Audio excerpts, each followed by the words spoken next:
रेक्सो जंगल के सबसे शरारती शावकों में से एक था। उसकी सुनहरी नारंगी फर सूरज की रोशनी में चमकती थी और उसकी बड़ी जिज्ञासु आंखें हमेशा कुछ नया खोजने को आतुर रहती थीं।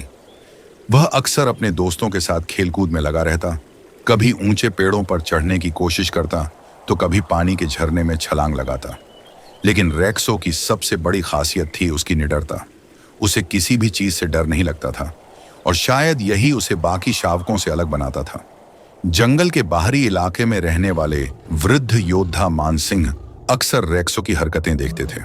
उनकी गहरी भूरी आंखों में वर्षों का अनुभव झलकता था और उनकी मजबूत गठीली काया उनके पराक्रम की कहानियां सुनाती थी।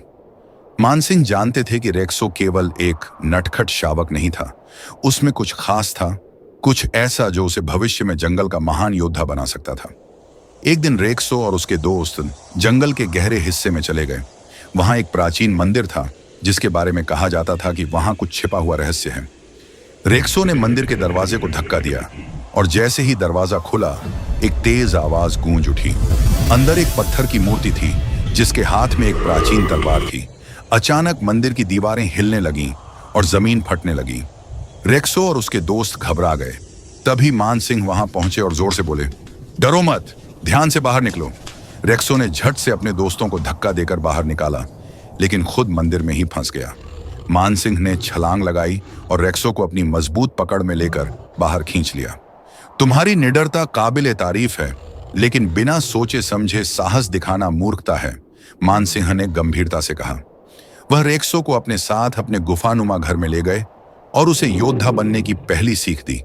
धैर्य और रणनीतियां किसी भी लड़ाई में सबसे महत्वपूर्ण होते हैं। जंगल की शांति ज्यादा दिनों तक बनी नहीं रह सकी। अचानक एक रात जंगल के बाहरी हिस्से में आग लग गई। यह कोई साधारण आग नहीं थी, यह किसी ने जानबूझकर लगाई थी। जंगल में रहने वाले बूढ़े हाथी जावेद ने गहरी आवाज में कहा, यह हमारी परीक्षा का समय है। सभी जानवर घबराए हुए थे, लेकिन रेक्सो को कुछ करना था। रेक्सो तुरंत आग बुझाने के लिए हाथियों और बंदरों की एक टोली के साथ पानी लाने गया। लेकिन जैसे ही वह जंगल की ओर बढ़ा, अचानक घातक शिकारी भेड़ियों का एक झुंड उनके सामने आ गया। उनकी लाल आंखें जलती आग की तरह चमक रही थीं। यह हमला पहले से योजना बनाकर किया गया था।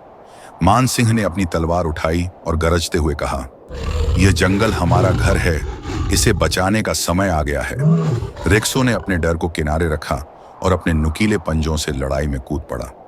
वह तेजी से इधर उधर भागते हुए भेड़ियों पर वार कर रहा था।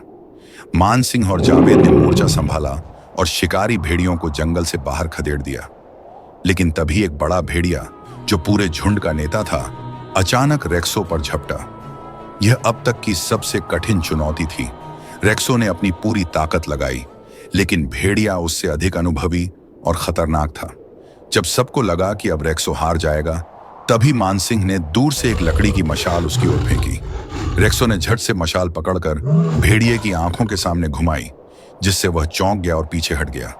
इसी बीच रेक्सो ने छलांग लगाकर उसे जमीन पर गिरा दिया। खत्म हो चुकी थी, आग बुझ चुकी थी। जंगल फिर से शांत था। सभी जानवरों ने मिलकर रेक्सो की बहादुरी का जश्न मनाया।